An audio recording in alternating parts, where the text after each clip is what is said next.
আসসালামু আলাইকুম, কেমন আছেন সবাই? বাসায় মেহমান আসলে খুব তাড়াতাড়ি ঝটপট এরকম স্বাদের নুডলস বানিয়ে নিতে পারেন। নুডলস তো আমরা সব সময় সিম্পলভাবে খাই, একটু অন্যরকম করে বানিয়ে নিলে টেস্টটা ভালো আসে।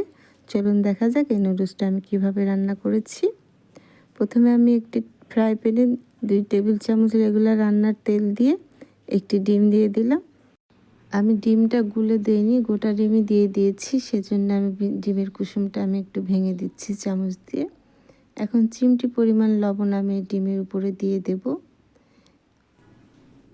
লবণ দিয়ে দিয়েছি, এখন আমি একটু এক সাইডে করে রেখে দিচ্ছি। আমি ডিমগুলো একেবারে গুঁড়া করব না, একটু বড় বড় করে ভেঙে নিচ্ছি, দেখতে পাচ্ছেন। আমি একটু বড় করে ভেঙে এক সাইড করে রেখে দেব। এই তেলের মধ্যে আমি বাকি নুডলসগুলো তৈরি করে নেব। আমি একবারে ডিমটা ভাজা ভাজা করে নিচ্ছি না, আমি এক সাইড করে রেখে দিলাম। এখন আমি দিয়ে দিয়েছি 2টা মাঝারি সাইজের পেঁয়াজ কুচি আর 5-6টা কাঁচামরিচ কুচি। ঝালটা যার যার টেস্ট অনুযায়ী দিয়ে নেবেন। এখন আমি পেঁয়াজগুলো একটু ভেজে নিচ্ছি ডিমের সাথে। আমি পেঁয়াজ বেশি ভাজবো না, পেঁয়াজ বেশি ভাজলে খেতে ভালো লাগে না। পেঁয়াজটা একটু আমি নরম করে নিয়েছি। এখন আমি দিয়ে দিলাম 2 টেবিল চামচের মতো চিলি সস, আরও দিয়ে দিলাম 1 টেবিল চামচ সয়া সস। এখন আমি ডিমের সাথে মশলাগুলো ভালো করে মিশিয়ে নিচ্ছি, আমি কষিয়ে নিচ্ছি ভালো করে। এখন আমি স্বাদ মতো লবণ দিয়ে দিলাম। আমি এখানে 1 চামচ লবণ দিয়েছি, যেহেতু আমি এখানে 1 টেবিল চামচ সয়া সস দিয়েছি।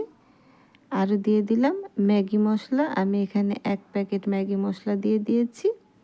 আর এখানে আমি সবুজ ও লাল ক্যাপসিকাম দিয়েছি, এটা অপশনাল, আপনাদের হাতের কাছে থাকলে দিবেন, তবে দিলে খেতে খুবই মজা হয়।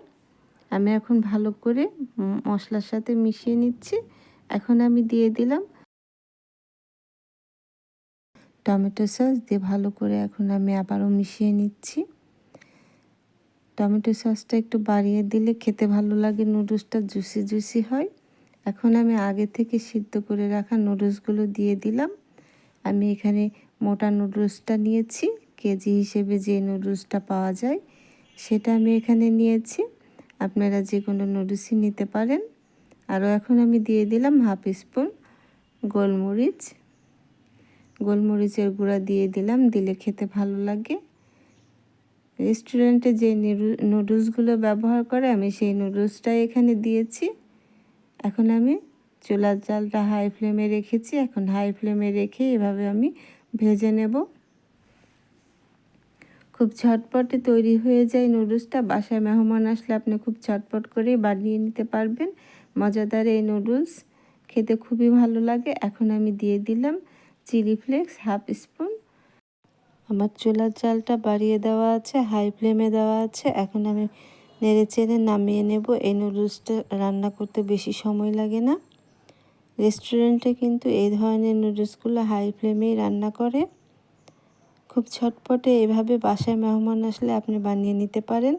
তৈরি হয়ে গেল আমার নুডলস, খেতে খুবই মজা হয়েছে।